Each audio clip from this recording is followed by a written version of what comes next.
Alright, let's talk about throwback movies. The ones that had no business being that terrifying, confusing, or just straight or weird. But we all sat there as kids like, yeah, this is cinema. Alright, let's start off with a reason that I really wanted to make this video. Jumanji.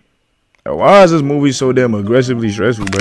Like, damn, I'm already having enough stress in my adulthood. I ain't need that junk in my adolescence. As a kid, I really thought this was gonna be a fun little jungle game. Shit, my ass should've just watched a Jungle Book or some shit. Nah, this was a trauma simulator. You roll the dice once and suddenly there's a stampede in your living room and some Vaughn trying to choke you out. I ain't gonna lie, this is really the reason why I ain't like playing dice growing up, and I'm happy I didn't. Cause shit, we know where that could've taken my black ass. Robin Williams got stuck in a board game for 26 years. 26! My boy, brother missed GTA 5 and GTA 6. I'm gonna be honest with you. Jumanji wasn't just a movie. Nah. See that's where they trick you. It was a warning. Don't touch random shit you find in the attic. Damn. But I'm so convinced that game was cursed by a grumpy ass Satan or some shit. Every roll of the dice brought a new way to die. Shit, fuck 100 ways to die, nigga. This shit got it all. Oh, you got a 6? Boom, John Spiders. Congrats, lil' bro. Damn. And the kids ain't even win for real. Like, they just reset time like none of that horror ever happened. Imagine surviving freaking damn a carnivorous Vaughn, killer hunters, and stampedes just to wake up like, cool. Back to 1969. Nigga, I cried, bro. I ain't gonna lie. Shit, let's talk about one of my personal favorites. Home Alone. We gotta talk about this little menace, Kevin McAllister. This movie tried to make us think he's the hero. But bro was the range. Who thinks of booby traps like that at the age of 8? Shorty turned his house into Saw. He low-key might be that nigga Saw. I ain't gonna lie. Suburban edition though. Them robbers were criminals, sure, but like they ain't deserve that. Like, why they do my son like that, bro? That bro rocking the same haircut I had in the 5th grade when my mom was coming on shit. Come on, dog. That shit brutal. Bro hit one with the brick, burnt the other one head clean off, and electrocuted him to death. They laughed about it. Nah, that ain't self-defense. This nigga a felon. I don't care what nobody say. Kevin grew up to be the Joker. I don't even think the Joker would be that bad to do some bullshit like this, bro. Now let's talk about Matilda. This movie made every kid want to stare at shit until it moved. I legit spent hours trying to make cereal pour itself.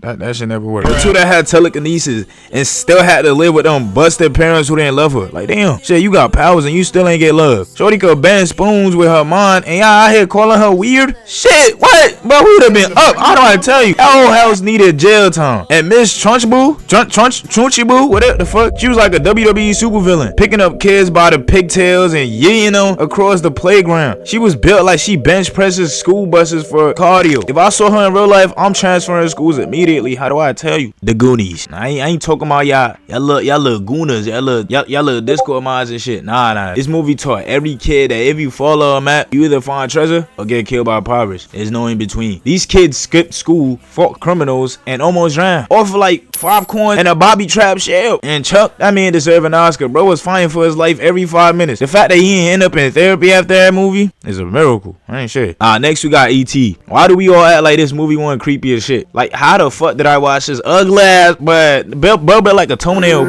bro look like a chicken nugget left in the microwave too long, and the kid was like, he's my best friend. Nah, fam. If I saw that shit in my closet, I'm burning the whole damn house down. But shout out to E.T. though. Lil' homie just wanted a phone home. That finger glow scene had me confused. Like, is he healing me or trying to take my soul?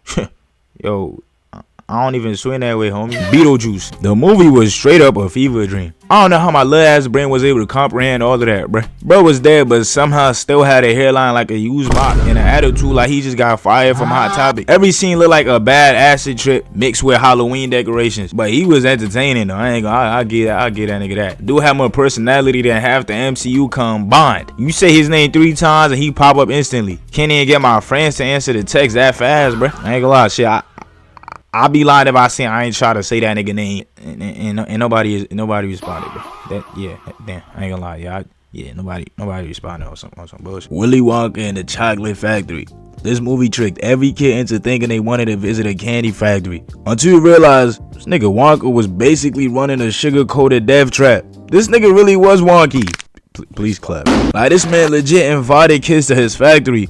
Watch them die one by one, and nobody called the cops. But was out here with a smile like, oh no, Augustus fell into the chocolate river, Anyway, and don't get me started on Oompa Loompas. Every time a kid died, they sang a full musical number like they'd been rehearsing for it. Motherfuckers was on some sister act type action. Whole thing felt like a cult, to be honest. Charlie wanted the M, but let's be real, that nigga ain't surviving one tag season on that factory. Bro, it's not Mr. Beast, how do I tell you? But man, especially with them Oompa Loompas running around, them niggas might eat your ass. I ain't gonna just hand me over that shit. Gremlins. I ain't talking about the song that Kodak Black sang. These cute little furball turns into demonic gremlins if you feed it after midnight. That's not a rule, nigga. That's a setup. Ain't nobody know what time zone counts for midnight evil. Like, bro, if it's 11:59 in New York and 12:01 in LA, am I there or like? Nah, I'm chilling on some shit. And why do they multiply with water? You tell me these murder hamsters can't survive rain, but would still pull up with a chainsaw if you spill a water? Make it make sense, nigga. Still, iconic movie though. Teaches an important lessons. Don't buy pets from sketchy back alley shops run by mysterious ugly ass old man. Now let's talk about The Mask. Jim Carrey put that thing on and instantly became every man's intrusive thoughts. Bro went from quiet accountant to a horny cartoon tornado in 0.2 seconds. Nigga was moving like me and you.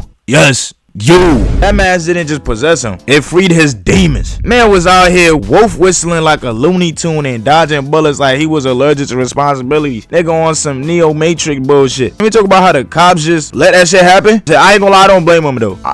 They don't get paid enough for that bullshit. A green faced man spinning like a Beyblade in the middle of the streets and everyone like, quirky. Them niggas definitely live in NYC, cause that's some shit we react to too. I ain't gonna lie, we be like, yeah, regular degular shit. Moving on, nigga. Caroline. Nah, this movie straight up traumatized an entire generation, and I was part of that generation. We all thought it was some cute stop motion flick. Then suddenly, boom, button eyes. Man, what the hell? That other mother had no business being that terrifying. Shorty said, you can stay here forever. Shit, if that was me, nigga, knowing this darn age we in, all I gotta know is do we gotta pay taxes or not. That's really my breaking point. You might have got me. How do I tell you? Caroline really risked her soul cause her real mom didn't cook well. Like, girl, you almost got possessed over mac and cheese. God damn, go pull up a YouTube short. You be sturdy, damn. Stupid ass. Lion King. Now, this might not be much of a throwback because Disney done rebooted this movie at least like 50 times, bro. But without all the reboots, this is still an iconic throwback. It's a very beautiful movie, yeah, but why did Disney casually drop a murder scene into the middle of a kid's film? Scar yeeted Mufasa off a cliff like it was a WWE Royal Rumble match. Like, his dad didn't just die in HD. Bro went from royal hair to vegan hippie in the jungle. Still a banger though. Nothing hits harder than the circle of life. At full volume while you eating cereal at 7 a.m. These movies raised us, traumatized us, and confused us. And honestly, I wouldn't have it any other way. Childhood cinema was wild. Nowadays, kids got freaking, damn, what y'all niggas got? Paw Patrol and shit? Yeah, y'all can't really compete with us on some OG shit. Like, come on, y'all. Disney, add a little